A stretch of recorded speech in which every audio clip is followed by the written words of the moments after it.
વડોદરા શહેરમાં vibrant summit યોજાવા જઈ રહ્યું છે। આ વાયબ્રન્ટ સમિટમાં રાજ્યના મુખ્યમંત્રી ભૂપેન્દ્રભાઈ પટેલ ઉદ્ઘાટન કરવાના અને તે અંતર્ગત આપણે પણ આપણું વડોદરા મહાનગરપાલિકાનું ડોમ બનાવ્યું છે। આ અંતર્ગત મ્યુનિસિપલ કમિશનર અરુણ મહેશ બાબુએ વિશેષ માહિતી આપી છે। ગુજરાત રાજ્યની સમિટ આ વખતે વડોદરામાં યોજાવાની હોય। રાજ્ય સરકાર દ્વારા યોજાનારી આ સમિટમાં વડોદરા મહાનગરપાલિકા દ્વારા પણ ડોમ તૈયાર કરવામાં આવનાર છે। આ ડોમમાં આગામી શહેરના વિઝન અંગે પ્રસ્તુત ચર્ચાઓ પણ કરાશે। પ્રસ્તુતિ ચર્ચાઓ કરાશે। મહાનગરપાલિકાના આગામી સમયમાં વડોદરામાં ચાલતા વિકાસના કાર્યો અને આગામી વિઝન અંગેની ઝાંખીઓ પણ દર્શાવવામાં આવશે। 2 દિવસ સમિટમાં ગુજરાત રાજ્યના મુખ્યમંત્રી ઉપમુખ્યમંત્રી સાથે મંત્રીઓ અને મહાનુભાવો પણ હાજરી આપનાર છે। વાયબ્રન્ટ સમિટમાં અનેક મહાનગરપાલિકા પોતાના આગામી વિઝન રજૂ કરશે। ગુજરાત રાજ્ય ઉપરાંત અનેક રાજ્યોમાંથી મહાનુભાવો આ સમિટમાં આવનાર હોય ત્યારે મહાનગરપાલિકા પણ લોકો સમક્ષ પોતાની વિઝનરી રજૂ કરશે।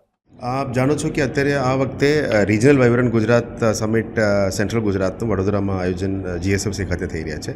ગુજરાત રાજ્ય સરકાર દ્વારા આયોજિત રિજનલ વાઇબ્રન્ટ ગુજરાત કોન્ફરન્સમાં બીએમસીનું પણ એક મેઇન ડોમમાં મેઇન સેમિનાર છે। એમાં 2:30 વાગ્યાથી 5 વાગ્યા સુધીનું જે સેમિનાર છે એમાં વડોદરામાં આવનાર બુલેટ ટ્રેન સ્ટેશન છે અને અમૃત સ્ટેશન આવી રહ્યા છે। બુલેટ ટ્રેન સ્ટેશન અને અમૃત સ્ટેશનની વચ્ચેનું જે એરિયા છે એ high speed rail corridor area development બાબતમાં એરિયાને કેવી રીતે ડેવલપ કરવી એના ઉપર આ વિષય ઉપર અર્બન ડેવલપમેન્ટ ડિપાર્ટમેન્ટ અને વડોદરા મહાનગરપાલિકા દ્વારા આયોજિત કરીને આ સેમિનાર કરવામાં આવી રહ્યા છે। એમાં 2 પેનલ છે।